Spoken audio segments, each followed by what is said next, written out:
Hey, ladies. Welcome to the Single Moms United podcast, where we cannot spell united without you.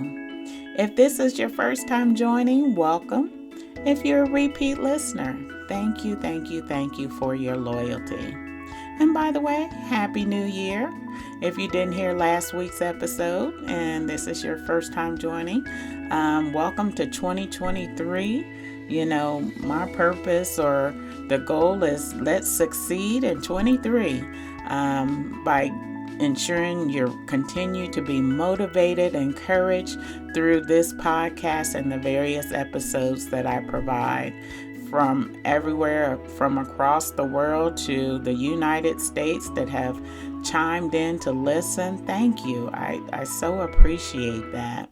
The last few episodes, many of them have been focusing on around the holidays. So it kind of got me off topic that I had mentioned before. I was going to focus on the letter E and words that come with the letter E. And so today's topic, and matter of fact, this is not going to be a one and done. This is probably going to be part one because I've come up with so many other variables around this particular topic. But today is part one, and it's called Exact Yet Different. It's all about choices, 2023, and really in 2022. And as I mentioned last week or in the last episode, we should have learned some things in 2022, both positive and negative. If it's something we learn positive, then we want to expand on that in 2023. If you tell your children you love them before they go to bed at night, then you haven't been hugging them while you're doing that, then incorporate the hug, right? Or vice versa. Maybe you've been hugging and not telling them you love them. Learn how to blend both of those. So taking it a step further, expanding that positiveness in your child's life. Now, as it relates to negative behaviors that you may have displayed in front of your children, I sure hope that you say, you know what, I'm going to do better in 2023. For example, maybe you curse. That's natural, right? I think most people do, right? But do you really want to hear your child or your children hear that come from you? If you have to do it, maybe you can substitute a word or just not do it in front of them, because remember, children mimic you. If you're ever out in public and they witness you cursing or cursing someone else out, guess what? Yeah, give them the right situation, the right scenario, wrong place. Their folks are going to be like, well, where did they learn that from? Well, guess what, single mom? Heads are going to turn towards you. Definitely just be careful of what you allow your children to hear and see. They are sponges. They're soaking this up. Again, those are just a couple of examples of things that you should have learned in 2022 that you would want to do better in 2023. Not necessarily a New Year's resolution, right? Because that's isolated just for the year. This is long-term behaviors we're looking at changing. Because remember, you're going to have to release your children or your child into the world. You're going to have to do that, single mom. You own the development of their behavior and how they present themselves once they get into the world. All right, let's get on topic here. So we're talking about exact but different. I chose 4-letter words that have the opposite meaning. I want to talk to you a little bit about that and how you can introduce this into your parenting skills. Right? And really, it links back to the behaviors you display. So again, that's why I can't go through all of them because I do have a list. I told you all I'm an overthinker. So in the middle of the night, I'm like, oh, let me write this one down too. That's why this will be part one. And then There'll be a part 2 and maybe a part 3. But I don't want to put everything in one particular episode because then that will overextend it and then I'll potentially lose you as my audience. Spreading them out over time, okay? When we think about these word choices, the first one I have is hurt, which is 4 letters, and then heal, which is 4 letters. I'm not sure the situation between you and your baby's father. If you're not together, then there's an assumption that there's still some hurt, some bitterness that's linked to how the relationship ended. And not only how the relationship ended, but his participation into parenting or co-parenting the child. And I know for myself, I had a little bit of bitterness and hurt and all of those emotions with my kid's father. Although we didn't make it, I still feel like he could have done more. There was some hurt, bitterness there. I could have chosen to just carry that over time, the journey over time, with my kids of just having that animosity against him and so forth. But you know what I decided to do? I decided to move on. And that's when healing comes into place. And that's a popular word these days, of healing.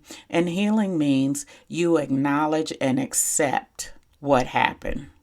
That's what prolongs the hurt, the pain, is because we fail to acknowledge it.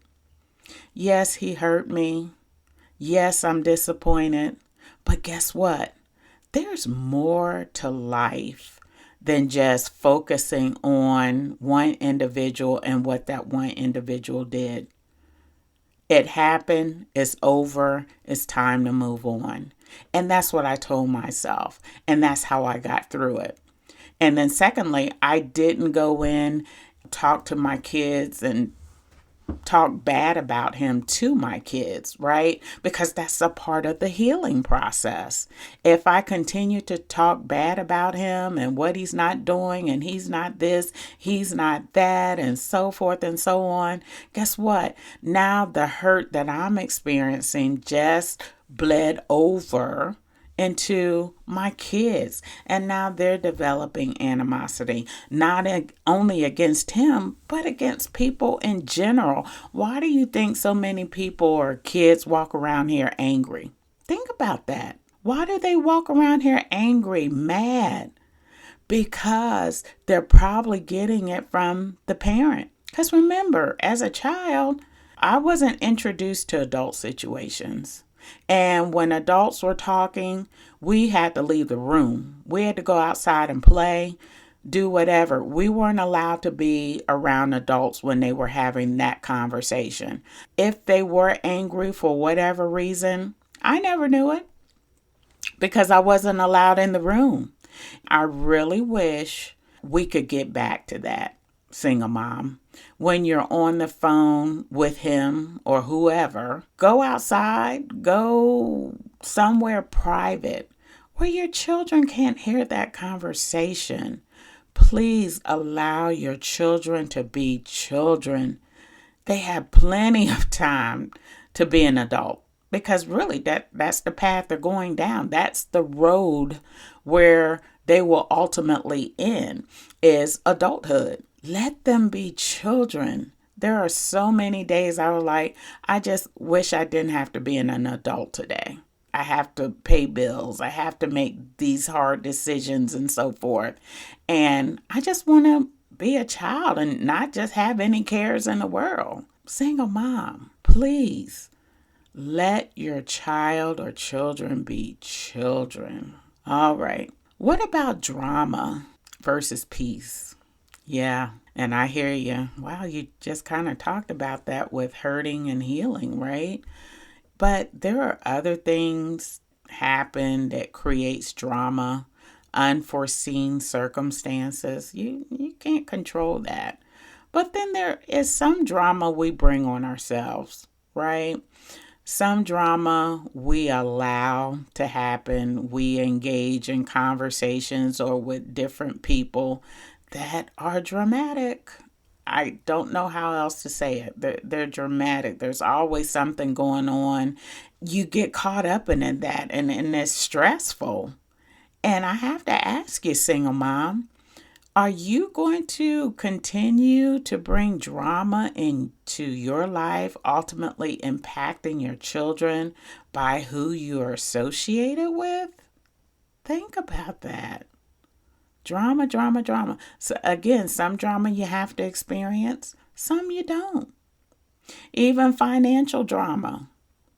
You don't have to go through that if you manage money well. Okay, when you get your money, don't spend it all in one place. Learn how to budget.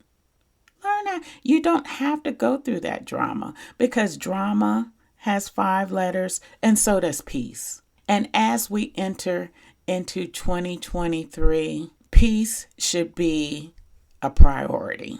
I think I mentioned in another couple of episodes that I completed about that's my success story. That's how I define success, is just peace in my life. Not a whole lot of he say, she say, what's this, what's that, and trying to do this. I'm just at a point in my life that I don't have to worry about that. And I just feel like, oh, wow, I'm successful. It has nothing to do with money. Nothing to do with money, but everything to do with just peace of mind. And when you have peace, you smile more. Smile and frown, right? They have the same 5 letters. Once you have peace, you smile because you're not engaging in a lot of nonsense. That's what we need. And drama is going to come. It's going to come. It's going to happen. But as long as you prepare for it, that's what's going to give you peace of mind. All right, ladies. Again, there will be a part 2, a part 3 to this. I hope you come back, and I hope you enjoyed today's episode. Exact, but different.